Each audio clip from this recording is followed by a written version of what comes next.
Today, with Europe's security architecture and infrastructure under immense strain and the global order fragmenting into competing visions, we're wondering about Russia's posture, its strategy, its alliances, and worldview. We'll be exploring over the next hour or so Minister Lavrov's perspective on this evolving geopolitical reality. What does Russia want? What role does it see for itself in an emerging multipolar world? And how does it define peace, power, and diplomacy in the 21st century? So let's begin. Minister Lavrov, welcome to Antalya once again. I know that you're likely to respond in your mother tongue of Russian, but if I could ask this one question in English. You see a full room out here. I think after President Recep Tayyip Erdogan, you are by far the most popular figure here. How does it feel to be a diplomatic rock star? Well, I think if we have heads of state being a real rock star, then there is nothing wrong with diplomats to be what they are. And if people like it, if people believe this is fun, so be it. Well, I think, as they say, the proof is in the pudding. It's a full room. Next year, we should be asking for maybe the Aspendos Ancient Theater, just about 14 kilometers from here. It can fit 14,000 people, I think. Anyway, last year I had the privilege and honor to share the same stage with you. And one of the things that you tried to emphasize was the rise of the multipolar world.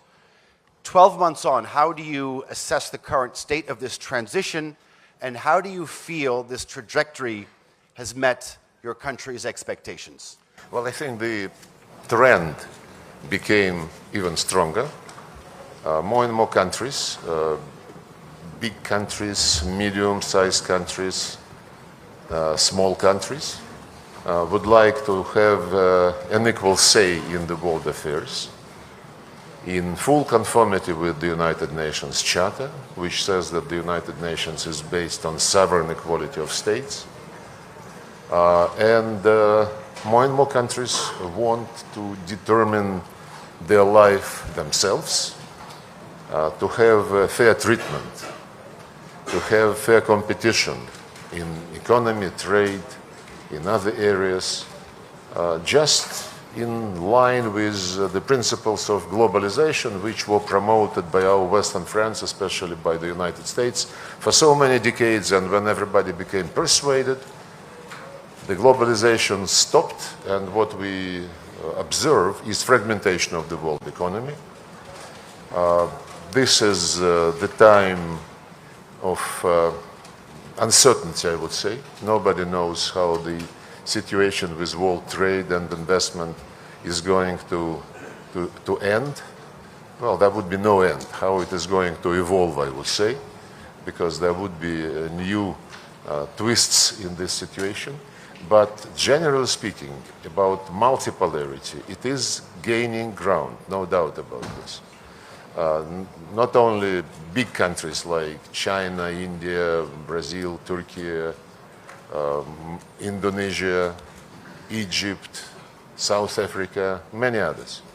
They believe that they deserve a say in world affairs. And therefore, multipolarity is a chance for the United Nations Charter principles to be materialized. Because before, during this globalization, especially during Cold War, the sovereign equality of states was never respected by our Western colleagues. If you retrospectively consider history after World War II and creation of the United Nations, there was no single conflict where the West, the leaders of the West, would be treating parties to a conflict as equals. And I understand that this might sound idealistic, and maybe this equality would never be brought to life. But the principles of the Charter, drafted by the founding fathers, they already provided for multipolarity.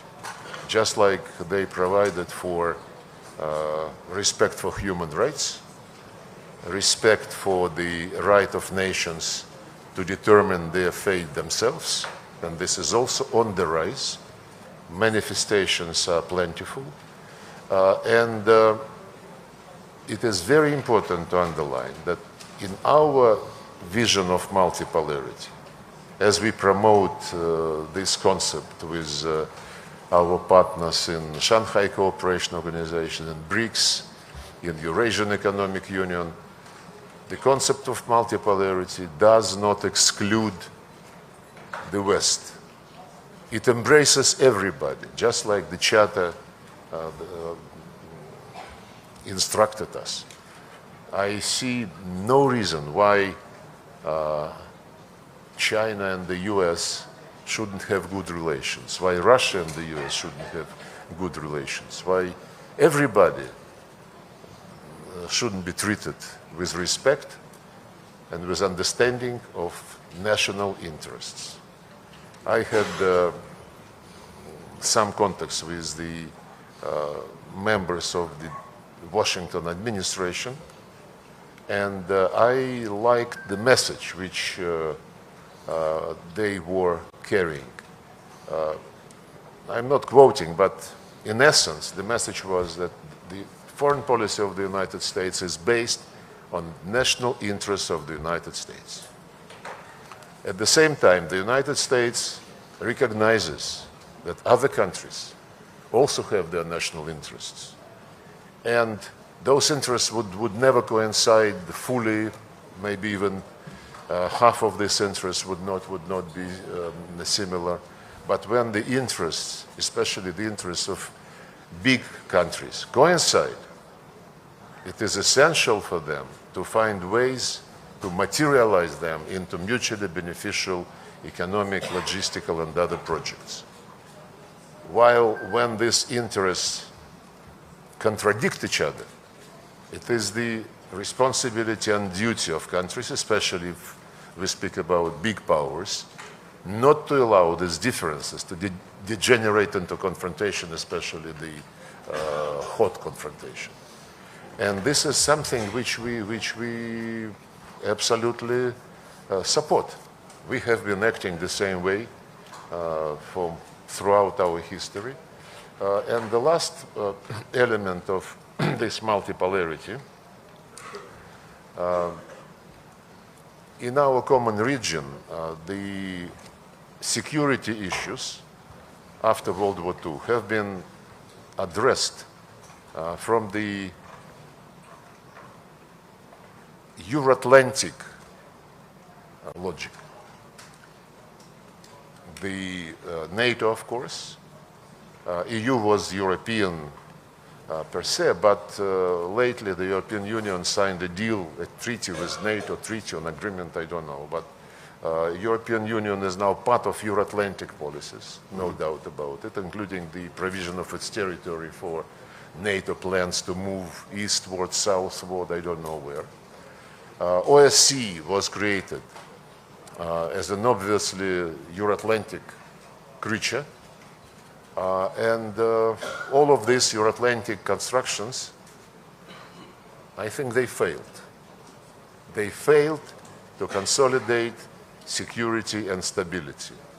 What they succeeded in is igniting tension and remilitarizing Europe, including Germany, in spite of the fact that the economic and social situation is degrading. But all efforts of this Euro-Atlantic community are concentrated on getting ready for a new war. And Germany, together with France and Britain, are in the lead of this. If you think about how the world looks now, Africa, well, everywhere there are sub-regional organizations, many of them. Organization of Turkish states here, Eurasian Economic Union, ASEAN, Shanghai Cooperation, many. The same is true for Africa, many sub-regional groupings, and in Latin America. But Africa and Latin America, they do have their all-continental structures, African Union and CELAC. In Eurasia, there was never anything like this. As I said, the attempts to bring some big unifying projects were only made on the basis of Euro-Atlantic concept. President Putin, last year when he spoke in the Foreign Ministry, he suggested to consider the discussion of a potential security architecture in Eurasia as a continent. Architecture where all countries, without exceptions, including the western part of the continent, will be invited to participate, where all regional arrangements would be invited to join. And actually we have, some years ago, started building bridges between Shanghai Cooperation and Eurasian Economic Union, Eurasian Economic Union and ASEAN, Shanghai, ASEAN. We have been also planning contacts between these groups and, for example, Gulf Cooperation Council, which is also a security but also an economic organization. And about 10 years ago, we started building these bridges without having anything in mind in the security area, but economically, logistically, finding ways to cooperate, to join efforts, to harmonize plans. And this is a promising process. We call it Great Eurasian Partnership. And this is something like potential material foundation for the future security system, open to all countries and organizations representing Eurasia continent. So I think we are in favor of interactive discussion, so I, with your permission, stop here. No, please, by all means. Do you feel that it's perhaps the West's failure, some of the institutions and bodies that they have set up after World War II? You've described it as a failure. That's how you said. And the fact that you're talking about a greater Eurasia partnership, aside the military, aside the strategic perspective, is that a success in the 21st century? No, we cannot call a success something which is just being born in the minds of people. But the process of, analyzing the situation is based on the failures of the Euro-Atlantic models of security. NATO should have been dissolved in the first place after the Soviet Union ceased to exist, after the Warsaw Treaty ceased to exist. And there were voices in the West saying, guys, let's now concentrate on OSCE. Let's give it some push, and let's be all in one organization. NATO, the promises given to Gorbachev, then to Yeltsin, and there are memoirs where some people ask, why didn't you insisted on a written guarantee when Jim Baker said NATO would not move an inch to the east? My answer, it just occurred to me. In the Russian history, since 17th, 18th century, when the trade was booming, nobody signed any contracts.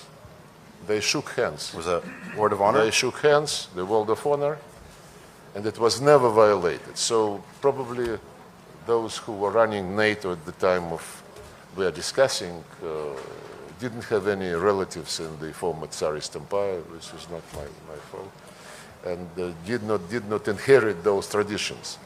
But NATO not only stayed, remained, it was basically announced that this would be the only organization which can guarantee your security. 1999, Istanbul, summit of OSCE, the solemn declaration is adopted, which among other things said, security is equal and indivisible. Everybody, yes, has the right to choose security alliances, but this cannot be done at the expense of diminishing of security of others. Then it was even blunter when it said no country, no group of countries, no organizations in the Euro-Atlantic OSCE area can claim dominance. And NATO was doing exactly this. And when Putin came to power, was elected president, he was repeatedly warning about very dangerous nature of this course. 2007 in Munich, if you re-listen it now, it was very far-sighted, unfortunately. Then 2008, NATO summit in Bucharest, which was also followed by Russian NATO summit. I was there with President Putin. And when it was announced that Germany and France did not allow to pass a decision formally launching negotiating process for Georgia and Ukraine to be admitted to NATO, the Germans and the French were proud. They said, but they included in the declaration the statement that Georgia and Ukraine will be in NATO. When Putin asked Merkel, what is the difference? She said, no, this is just a political statement. And what we managed to avoid was a legal process to be launched. But frankly, it's childish. Because Saakashvili lost his brains a few months after Bucharest, when he ordered the attack of the Russian peacekeepers in South Ossetia, violated the OSCE endorsed agreement, and so on and so forth. Then, in 2010, in Astana, this was the last summit of OSCE so far, the Istanbul formula was repeated verbatim. No organization can claim dominance, no one strengthens his security at the expense of security of others. The lady is uncomfortable, you think? No, but there is some commotion all the time here.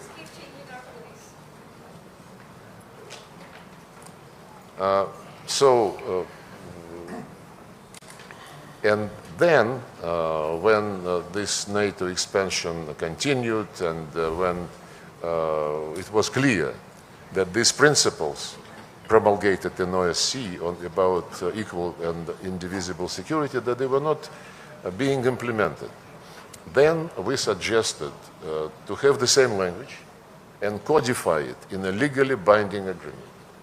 We were told, it was during Obama administration, we were told, no, guys, you don't understand. Legally binding guarantees one can only get in NATO. We said, but your president signed this OSCE declaration. They said, this is political statement. Cheating is the key word for what was happening. And our last attempt, but we still in 2008 and 2010 were proposing the draft agreements between Russia and NATO, Russia and the United States. The same we did in 2021 in December. To no avail. So yes, my point is that NATO did not, or rather NATO failed to strengthen security because NATO was manipulated by those who did not want to share security benefits.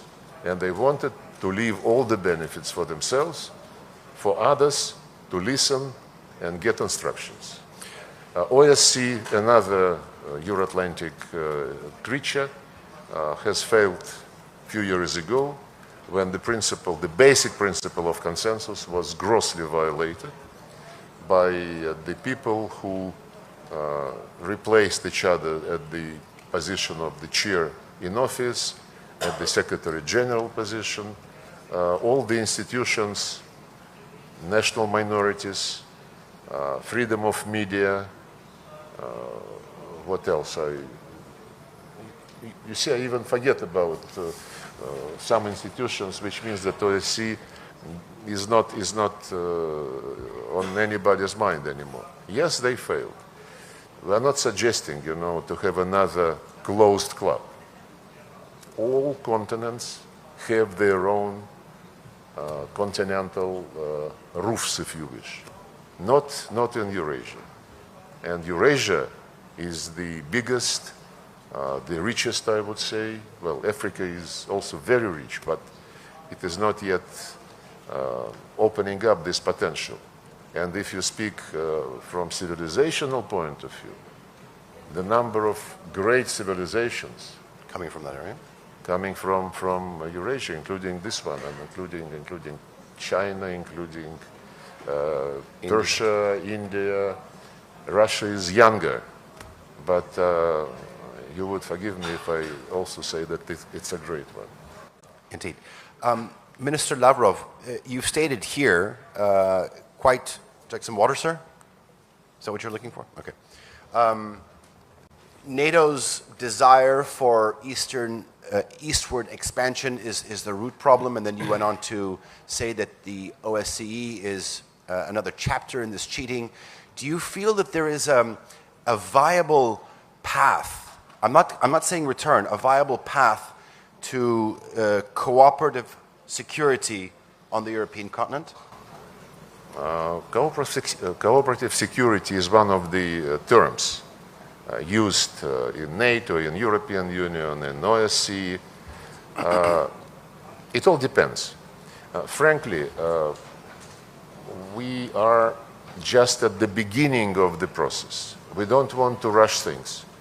We want everybody to join in free discussions, to present his or her views, and I mentioned repeatedly that a couple of years ago, President Lukashenko of Belarus convened a first conference on Eurasian security.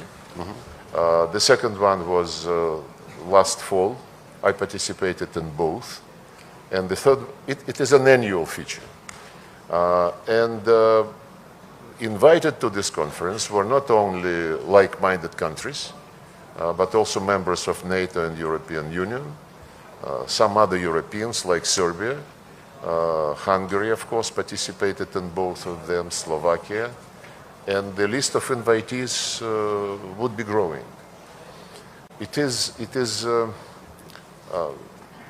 not against anybody. It is not against NATO. I think the biggest enemy of NATO is NATO itself and those who were trying to use it to dominate in violation of their own pledges in OSCE. But the fragmentation process, which I mentioned, which is taking place in the world economy, it is also reflected in the security area, the discussions of NATO, the scares of Europeans, that they would be left to their own devices. We don't interfere. If they believe that they are still relevant in the form which failed many times, this is their right. This is their right to decide. Our right is to make sure that the matters of the Eurasian continent are discussed and resolved by the countries located on this continent. This is not to close the door for outsiders. Take, for example, Central Asia. the 5+1 format is, I think, mushrooming 10 or 12 groups like this, with the US, with European Union, separately with France, with Germany, Japan, South Korea, Türkiye, Russia, of course. I just had yesterday the meeting with 5 foreign ministers of Central Asian countries. So outsiders always are participating in something which they believe is of interest to them, and if they can find a form of cooperation which would be mutually beneficial. We cooperate with many countries in Africa, in Latin America, so do Western countries. Türkiye is, in Africa is very much present. So do the Arab countries. The matter is, when you come to somebody's region, you should respect the views of the regionals, the hosts. And host countries, if you wish, and not impose your rules, like our European and British colleagues are running all over the world. It used to be also Biden administration involved in this, running all over the world, saying, don't trade with Russia, don't sell to Russia, don't buy from Russia, don't meet with Russia. I know, because those are the facts. And this is not multipolarity. This is obsession with your global role, which you invented yourself and which worked during colonialism, during post-colonial times for some period.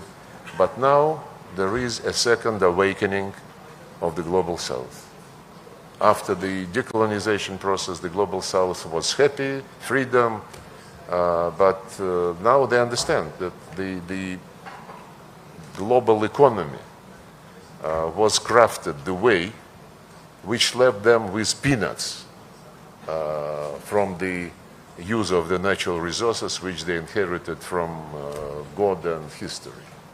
Absolutely. I remember during the second Russia-Africa summit in 2003 in St. Petersburg, President Museveni of Uganda was giving statistics of the world coffee market. Mm-hmm. All in all, assessed at about 450 billion euros, of which Africans were left with 40, less than 10%, because their contribution was raw beans, harvested and sent for roasting, packaging, advertising. Germany alone was getting more from the world coffee market than all African countries together. So this awakening is inevitable. Yes, the tariff war, which we witness now, is going to, change many things. We hear that many countries would like to sit down with the United States and negotiate. Fine. We would only be happy if people reach some deals peacefully and to their mutual satisfaction. World Trade Organization, unfortunately, is paralyzed. It was paralyzed by previous American administrations for many, many years. And there is no global institution which would be authoritative enough for everybody to accept its ruling. So I believe we just must have these discussions about security, Eurasian security, but in the context of the multipolarity movement, which is shaping itself up objectively. You've mentioned on many occasions that your country's relationship with Western neighbors essentially depends on their willingness to acknowledge and rectify some mistakes. You've gone over some of them in the past 15, 20 minutes. But I want to ask, and we talked about the US administration, how is it like to have Donald Trump on the other side? Is it easier because in the last 48 hours, all of a sudden we're talking about the possible lifting of sanctions against your country's flagship airline, Aeroflot. We had the release of Ksenia Karelina, the ballerina. Is there a potential for more movement? There is always a potential. And as I said in my opening remarks, nothing wrong if the US and Russia have good relations, if US and China have good relations. And what is going on between us and the Trump administration is really a very banal thing. Countries talk to each other without dictating to each other, without asking for any precondition. They just talk to each other. China and the United States, they have many differences, many differences. Russia was doctrinated by Biden administration as the immediate threat, China as the long-term biggest challenge to the American dominance.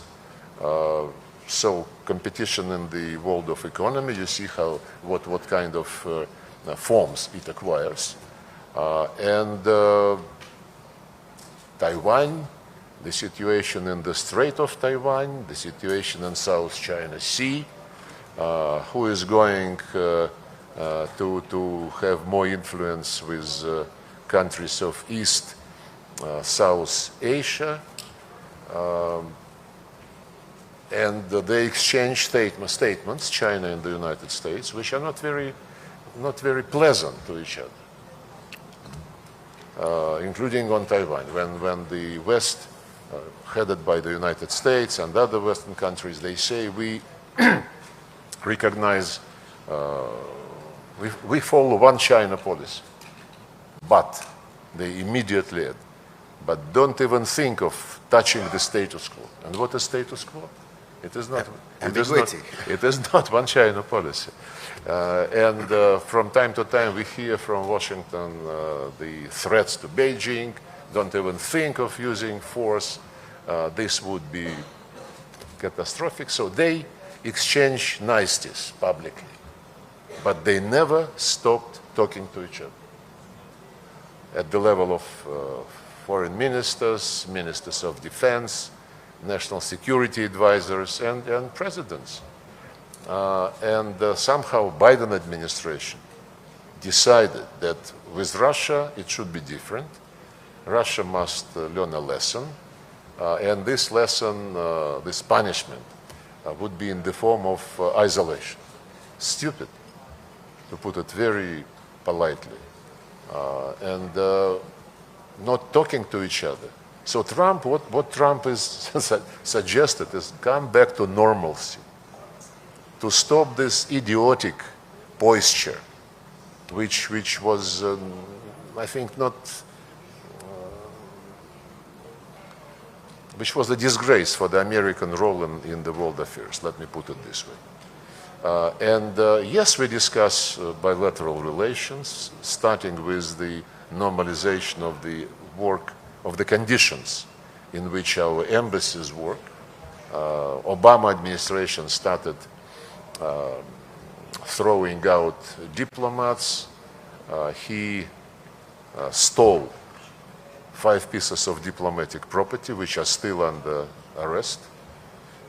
Just like Biden administration has stolen the Russian assets, and they are now thinking what to do with it so that not to create a precedent. They created precedent already. And if they believe that they should not touch the body of the stolen money, but they can steal the interest and spend it on Ukraine, look, this is disgusting logic. And it shows that neo-colonial thinking never left these people.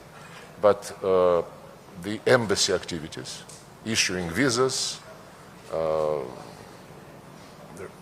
in certain time frame, not waiting, so that diplomats don't wait for years to get a visa, to normalize the issuance of the US visas to the Russians who are admitted to the United Nations Secretariat. There were also problems. And yes, we want to see what joint project we can consider and discuss together. This was the proposal from the Americans. We never rejected proposals to cooperate in economy, in conflict resolution, never. And when we met with Marco Rubio and Mike Waltz, together with President's advisor Ushakov in Riyadh, we touched upon some regional issues, Middle East, the situation with the Iranian nuclear program, some other topics, and of course, we discussed Ukraine, and I will repeat again what I said then, and I repeated this publicly also. When we speak about eliminating root causes of any conflict, including Ukrainian conflict, this is the only way to resolve the problem and to establish long-lasting peace. Remove root causes. President Trump was the first and so far, I think, almost the only one among the Western leaders who repeatedly, with conviction, several times stated that it was a huge mistake to pull Ukraine into NATO. And this is one of the root causes which we quoted so many times. They also mention now another thing which related to the root causes, namely territorial issue. Mm-hmm. They publicly, including Steve Witkoff, they recognize that the territorial issues would have to be handled in the context of the long-lasting settlement. And this is the Americans. The Americans, yes. And I would like to, by the way, when Ukrainians and the US delegations in Riyadh agreed on some paper in favor of 30-day ceasefire, this was done in the context of the Americans saying NATO and territories inevitable. No NATO and discussion on the status of territories. Ukrainians and the people like Macron, Starmer, and Ursula von der Leyen, now they say Ukraine is in favor and Russia is against the ceasefire. But they lose sight, I think, on purpose, from the nuances, as Putin called them, NATO and territories. Because it is in the context of these aspects that the American proposal was put forward. Immediately after this was mentioned by the Americans, Zelensky administration said, NATO is none of your business. Territories we don't discuss. We need arms, arms, and arms. And then, since it was in time of discussions of this peacekeeping thing, Zelensky said, we don't need peacekeepers, we need fighting units. So the schizophrenia of these mutually exclusive statements is very obvious. But on territories, I want to make a very important point. Sure. We are not about territories. We are about people who live on these lands, whose ancestors lived there for centuries, who founded cities like Odessa, Catherine the Great, who built factories, who built roads, ports, and these people, by twist of history, during the Soviet days, became not part of Russia, but part of Ukraine, because this was considered a consolidating factor to neutralize the ultra-radicals living in the western part of Ukraine when it joined the Soviet Union after the war. The people who live there, they are being deprived of all human rights. I quoted the UN Charter, which in Article 1 says everybody must respect the rights, human rights of every individual, irrespective of race, gender, language, or religion. Religious and language rights of anybody who is ethnic Russian and lives on the territory which used to be Ukrainian Soviet Socialist Republic, they were deprived of their basic rights. The Russian language has been prohibited at all stages of education, in the areas of culture, media. Russian books have been thrown out of the libraries. The Nazists in Germany were burning them, but Ukrainians are much more smart. They utilize them and get money for this, you know. So, but everybody is happy. And recently, the canonic Ukrainian Orthodox Church was prohibited by law. They literally exterminate anything Russian. When in 2021 in September, long before the operation which we had to launch, Zelensky was asked in an interview what he thought, and at that time the Minsk agreement was still valid, though later Germans, the French and the Ukrainian president before Zelensky admitted that they never intended to implement them. They needed more time to arm Ukraine. Speaking of the ceasefire for 30 days, logic is the same. But in September 21, Zelensky was asked what he thought about the people on the other side of the line of contact in Donbass. And he said, trying to sound clever, you know, there are people and there are species. And my advice to those who live with Ukraine but feel associated with the Russian culture, for the sake of your kids, for the sake of your grandchildren, get out to Russia. And just a couple of weeks ago, in another interview, when he was asked what is driving him, you know, he said, hatred to Russia. The interviewer wanted to clarify to Putin. He said, no, to all Russians.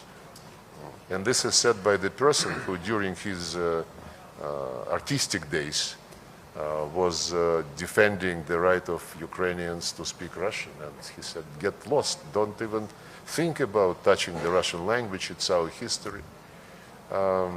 So this is where we are. Hatred is not the best guide. Can you imagine? By the way, I want to. Maybe somebody knows. Israel never prohibited Arab language. No, I don't think so.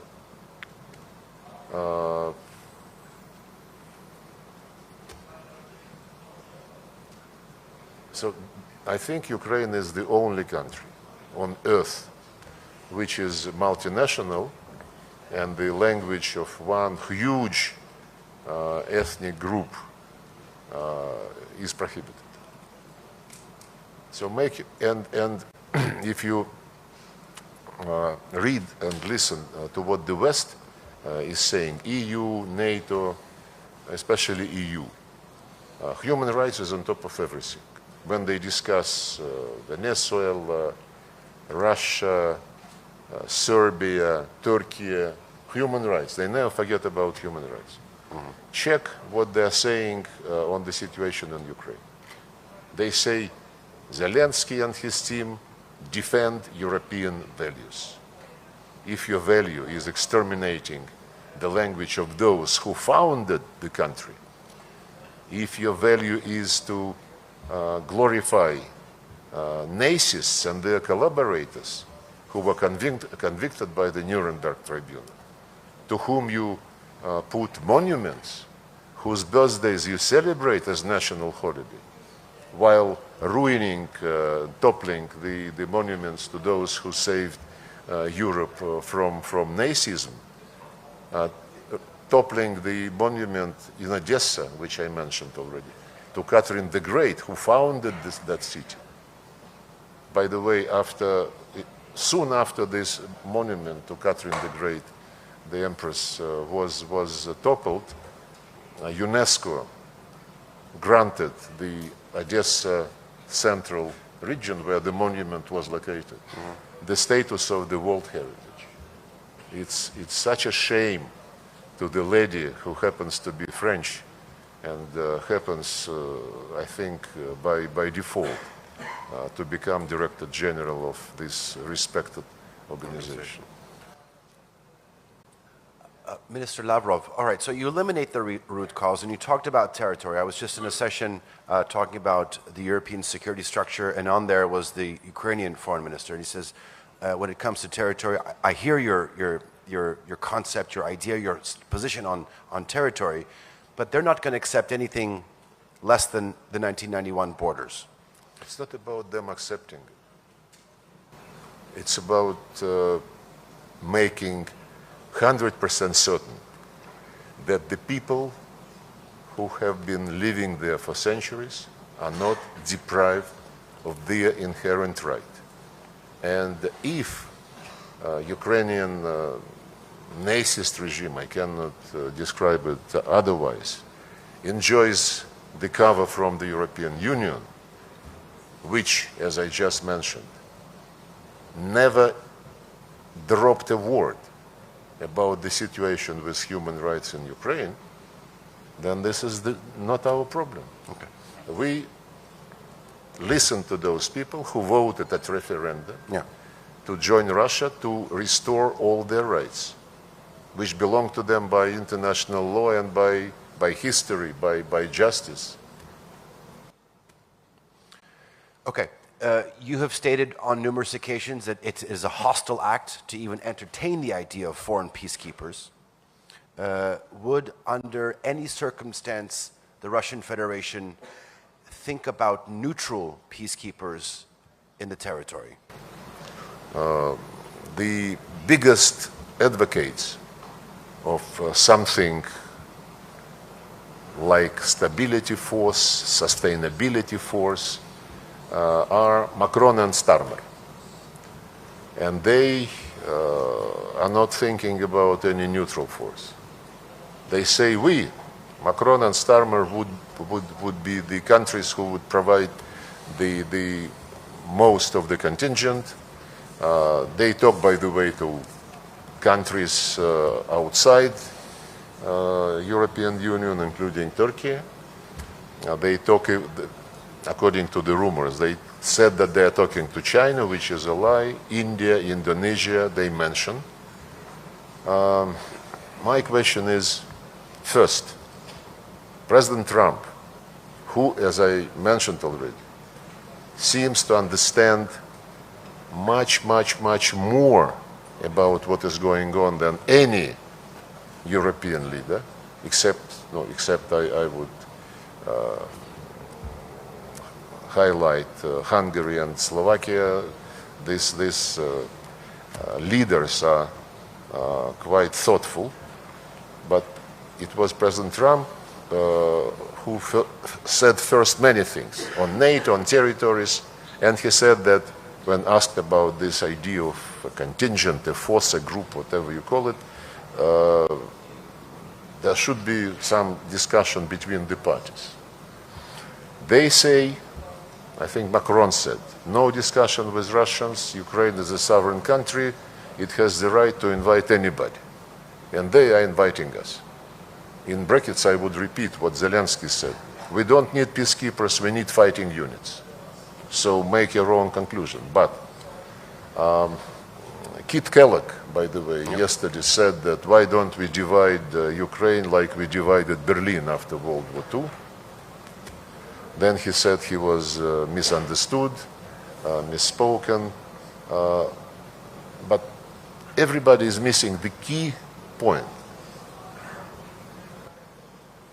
Imagine, yes, the leaders of Brussels bureaucracy, they say we must reach a deal which at the end of the day must guarantee Ukraine sovereignty. They, by the way, didn't mention territorial integrity, but sovereignty. My question is to them, you mean you want to have peacekeepers to keep the same regime which is now headed by Zelensky? You don't want to ask this regime whether it would be interested in implementing the international commitments, including UN Charter regarding the rights of minorities for national minorities, language and religious rights. Nobody is raising the issue. So my conclusion is that by ignoring the gross violation of all the international norms about human beings, by ignoring these norms and violations by Zelensky of these norms, and at the same time by discussing deployment of something military, call it peacekeeping, call it stabilization force, on the remaining part of Ukraine, they want to use this force not to keep peace, but to keep and protect the Nazist regime. And this is key. Everything else is smoke screen. You mentioned the important talks that were going on in Riyadh and some of the conversations you had with the American delegation. Also, what was talked about is safe navigation in the Black Sea. We know that there was a process going on in building this with the Turkish side, with the Republic of Türkiye. What is your stance in terms of developing this? It was one of the proposals mentioned by President Trump in his latest phone conversation with President Putin. And President Putin said, okay, but we have to specify the deal the way which would not allow the failure of the first one to be repeated. And the first one was in 2022. It was a package, guarantees for Ukrainian exports, and the second part of the package was memorandum between the UN and Russia to guarantee the exports from Russia by ensuring normal freight rates, insurance rates, by ensuring the right of the Russian bulkers with fertilizers, with grain, to call on European in Mediterranean ports and so on and so forth. Just the normal terms of trade, no concessions. And the Ukrainian part of the deal was implemented. The Russian not even started. We don't blame the United Nations, whose representatives were trying, and they continue to try, because formally the Russian UN deal lasts until July this year. It was a 3-year deal, while deal on Ukraine was 1 year. And of course, after the first year elapsed, we said, thank you very much. We don't want to play one way. And then Secretary General Guterres was trying, Secretary General of UNCTAD, Rebecca Greenspan was trying, but the UN position, the UN Secretariat position, was very, tricky. Basically, they were saying, we cannot touch sanctions. De facto, they recognized unilateral sanctions as legitimate. So, they told us, we will try to find a way bypassing sanctions so that we don't violate them. And they have been trying to do this for almost 3 years, and to no avail. So when it is not for the first time that this Black Sea topic is popping up again. Last year, President Erdogan, I think in March, proposed to President Putin to resume the deal. He said that Zelensky is ready to cooperate. The proposal was different from the original deal, because the original deal provided for inspections of the Ukrainian cargo vessels going back to Ukrainian ports to make sure that they don't carry any weapons. Last year, the proposal by President Erdogan to President Putin was to trust me. It would be an announcement that there are no weapons on board, and it would be allowed to go. It was not an easy situation, but President Putin said that he will support it, provided President Erdogan used his good offices to discipline Ukrainians so that they don't violate. And then at the last moment, Zelensky refused. Even that? Even that.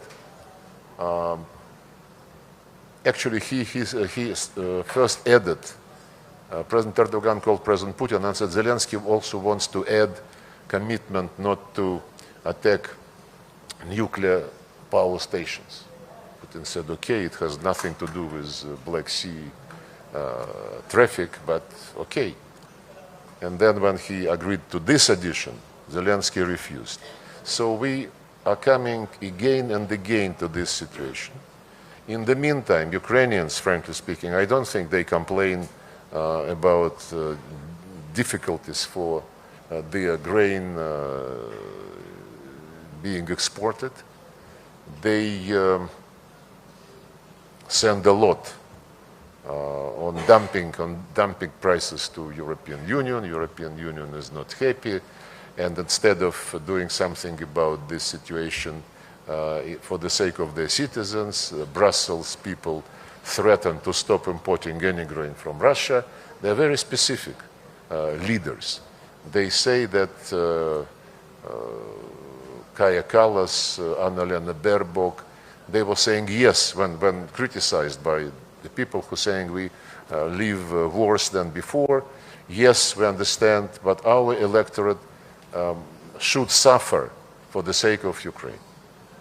While at the same time, thousands and thousands of Ukrainians living there in Europe in luxury, buying very expensive vehicles.